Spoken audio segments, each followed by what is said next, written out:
जब ये बम्बई से फ्लाइट से वो आया शिव की दिए हैं खरीद के, सामने गाड़ी लगा हुआ है, देंगे नहीं। तिलक में तो आजकल का बेटी का दान करता था, हम तो भातार को दिए हैं। या गोद ले लेंगे किसी गरीब घर से। हेलो दोस्तों, आप सभी का स्वागत है हमारे यूट्यूब चैनल राजा भाई स्टोरी में। तो कैसे हैं आप सब। आज की कहानी जो है रियल कहानी है मनीषा किन्नर की, और आप लोग देख रहे होंगे, शायद देख रहे होंगे, क्योंकि यूट्यूब पे बहुत सारा इंटरव्यू उनका चल रहा है।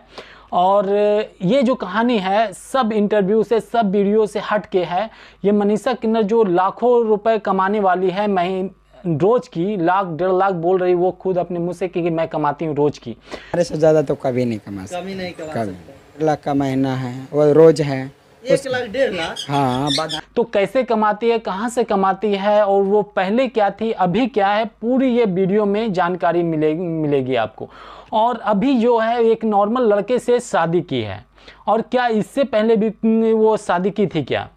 तो अगर मनीषा किन्नर किसी और से शादी की थी तो वो लड़का कहाँ है, अभी क्या कर रहा है, तो ये वीडियो में आपको सारी जानकारी मिलेगी। तो चलिए बने रहिए ये वीडियो में।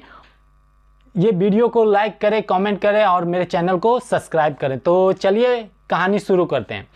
ये जो है कहानी शुरू होती है मनीषा किन्नर की, जो सुल्तानगंज के रहने वाली इसकी फैमिली होती है। लेकिन बचपन में ही ये किन्नर समाज के साथ ये जुड़ जाती है। जब जुड़ने के बाद जो है किन्नर समाज के साथ जुड़ी रहती है, जुड़ने के बाद जो है इसी तरह साल बीतते रहता है। तो जब ये बड़ी हो जाती है, समझदार हो जाती है, तो एक बच्चा को गोद लेती है, एक लड़की को गोद लेने के बाद साथ में पालती है, पोसती है। उसके बाद वो जब बच्ची बड़ी हो जाती है, बड़ी होने के बाद ये शादी करवाती है, उसका 50,000 दहेज दे करके शादी करवाती है। शादी करवाने के बाद वो अपना ज़िंदगी जीने लगती है। तो वक्त आ जाता है मनीषा किन्नर की ज़िंदगी में, जो 2021 का जब वक्त आ जाता है, तो ये इंस्टाग्राम चलाती है, वीडियो बनाती है, इस तरह करते रहती है। तो जब 2021 में एक लड़का उसको फॉलो करता है तो ये मैसेज भेजता है कि मैं आपको लाइक करता हूँ, पसंद करता हूँ और आपसे शादी करना चाहता हूँ।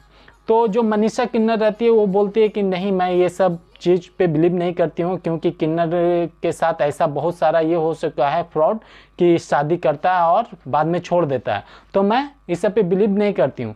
लेकिन जो वो लड़का रहता है वो बोलता है नहीं, मैं करूँगा आपसे, और मैं बेहद आपसे प्यार करता हूँ। मैं आज से नहीं, कब से मैं आपको फॉलो कर रहा हूँ, आप देख रही होंगी, कॉमेंट वमेंट पढ़ती होंगी मेरा।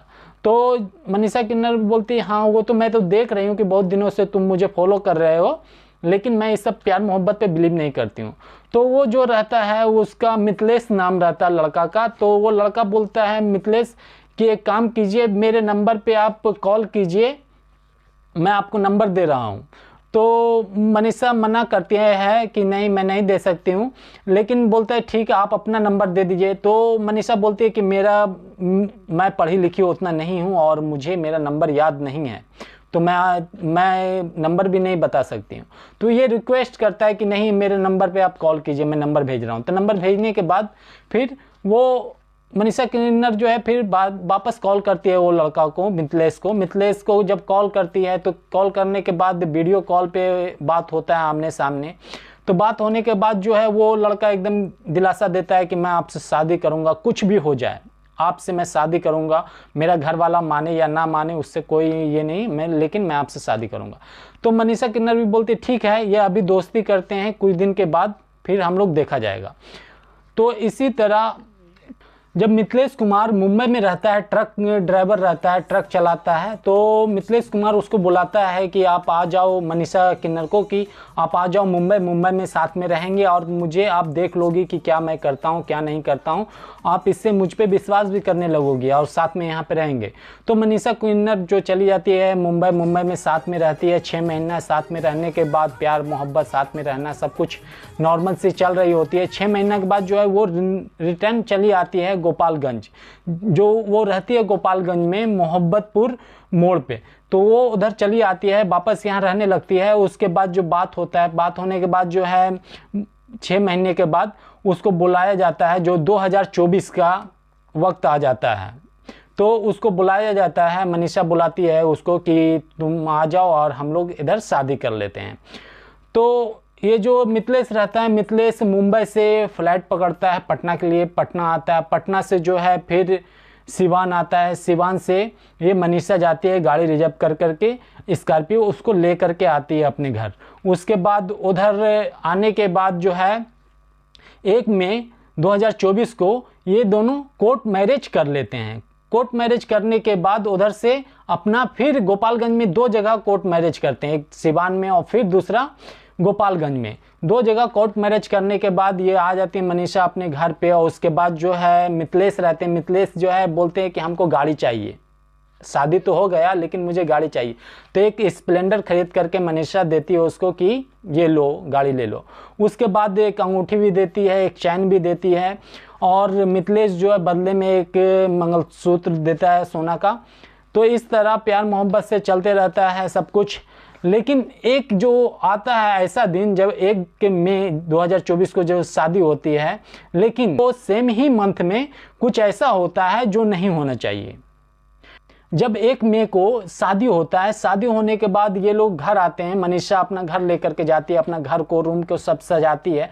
सजाने के बाद कुछ न्यूज़ वाले को पता चल जाते हैं कि मनीषा किन्नर ने शादी की है, तो न्यूज़ लेने यानी कि इंटरव्यू लेने के लिए उसके घर चले जाते हैं। जब इंटरव्यू लेने के लिए घर जाते हैं तो जो मिथिलेश रहता है वो भी सामने रहता है, मनीषा किन्नर भी सामने रहती है, दोनों मिलकर के इंटरव्यू देते हैं, कैसे कैसे हुआ मोहब्बत, कैसे कैसे बात हुआ और कैसे कैसे प्यार हुआ, कैसे कैसे शादी हुआ, पूरा डिटेल में बताते हैं।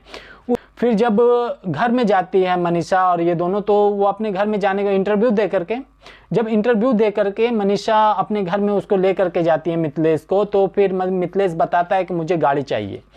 तो मनीषा बोलती है अभी तो रात है, तो कल सुबह तुमको दिला दूंगी। तो कल सुबह जा करके एक स्प्लेंडर मनीषा दिला देती है। उसके बाद क्या है कि एक अंगूठी भी देती है मनीषा, एक के सोना का चैन भी देती है मनीषा। उसके बाद क्या है कि ये जो है ये लड़का जो रहता है वो एक मंगलसूत्र देता है मनीषा को। तो उसके बाद ये सब कुछ सही चल रहा होता है, और जब एक इंटरव्यू मनीषा दे देती है तो बहुत सारा इंटरव्यू लेने वाला उसके घर जाने लगता है। रोज का 2, 3, 4 इंटरव्यू रोज मनीषा देने लगती है। जब मनीषा इंटरव्यू रोज पे रोज देने लगती है 1 मई से एकदम 15 मई तक, तो जो ये रहता है मिथिलेश परेशान हो जाता है। परेशान होने के बाद वो मनीषा को बोलता है कि रोज इंटरव्यू देती है और मुझे अच्छा नहीं लगता, इंटरव्यू देना बंद कर दो। तो मनीषा बोलती है कि मेरे पास प्रूफ क्या रहेगा कि अगर तुम कल होकर के छोड़ करके भाग गए या कुछ कर लिए, तो मेरे पास कुछ प्रूफ रहना चाहिए ना, इसलिए मैं इंटरव्यू दे रही हूँ। तुमको क्या प्रॉब्लम है? मैं इंटरव्यू दूंगी, तुमको कुछ बोलना नहीं है, तुम अपना काम करो, साथ में रहो, बस, और कुछ चीज़ से मतलब नहीं है। ऐसा जब बोलती है मनीषा, तो फिर ये जो लड़का रहता है ये जो है अपना पेपर मनीषा के घर में रखता है, जिसमें लाइसेंस होता है, और इसकी माँ बाप जो है, मिथिलेश की माँ बाप इसके नाम पे अपना घर कर चुका होता है, मिथिलेश के नाम पे। तो मिथिलेश अपना वो ज़मीन का पेपर ला करके, घर का पेपर ला करके मनीषा के पास ही रखता है, और जितना भी लाइसेंस होता है, वोटर आईडी कार्ड होता है, पहचान पत्र होता है, जितना भी सब पेपर मनीषा के पास ही रखता है। जब ऐसा बात होता है, थोड़ा बहुत तो मैं होता है, तो जो मिथिलेश रहता है जाता है कवर्ड से पूरा पेपर ले करके भागने लगता है। तो भागने लगता है तो मनीषा उसको पकड़ती है, पकड़ने के बाद उसको समझाती है, लेकिन वो समझता नहीं है, वो भागना चाहता है। तो मनीषा धर करके कूट देती है उसको। इसको हिंदी में अगर बोलें तो भरपेट मारती है उसको। भरपेट मारने के बाद वो महिला थाना में कॉल कर देती है कि मेरे साथ ये कर रहा और ये भाग रहा, शादी किया और अभी भाग रहा है। तो महिला थाना वाले आते हैं, आने के बाद उसको पकड़ करके ले जाते हैं। ले जाने के बाद जो है जितना भी पेपर ऊपर रहता है वो मनीषा छीन लेती है उससे, और छीनने के बाद दूसरे कोई किन्नर के पास वो पेपर, जितना भी पेपर रहती है वो रख देती है। रखने के बाद फिर जो है वो लड़का को वापस वो छोड़वाती है। और जब उसकी माँ आती है, मिथिलेश की माँ आती है और बोलती है कि क्यों मेरा बेटा को मारी तुम, तो ये जो मनीषा किन्नर रहती है वो बोलती है कि मेरा हस्बैंड है, मैं उसके साथ कुछ भी करूं, मारूं, कुछ भी मारूं, पीटूं, कुछ भी करूं, तुमको क्या, क्यों दर्द हो रहा है? तो देखिए, दर्द होने वाली जब बात ये होती है तो हर माँ को ये दर्द होगा जब अपना बच्चा पिटेगा या कहीं पे चोट लग जाएगा या कहीं भी कुछ भी होगा, तो लाजिम है कि दर्द होगा। एक जानवर को भी आप देखते होंगे या छोटी जैसी मुर्गी को भी देखते होंगे कि कभी 4-5 बच्चा लेकर के मुर्गी घूम रही हो और एक बच्चा को आप उठा लीजिए तो वो उसकी जान कुछ भी नहीं है, लेकिन वो आपके पीछे दौड़ जाएगी। तो मिथिलेश की माँ पूछ रही थी तो उसमें कोई गलत नहीं कर रही थी वो। तो वो बोली इस तरह, मनीषा किन्नर जो थी इस तरह बोली कि आपको क्या क्या हो रहा है, मैं कुछ भी करूं अपने हस्बैंड को।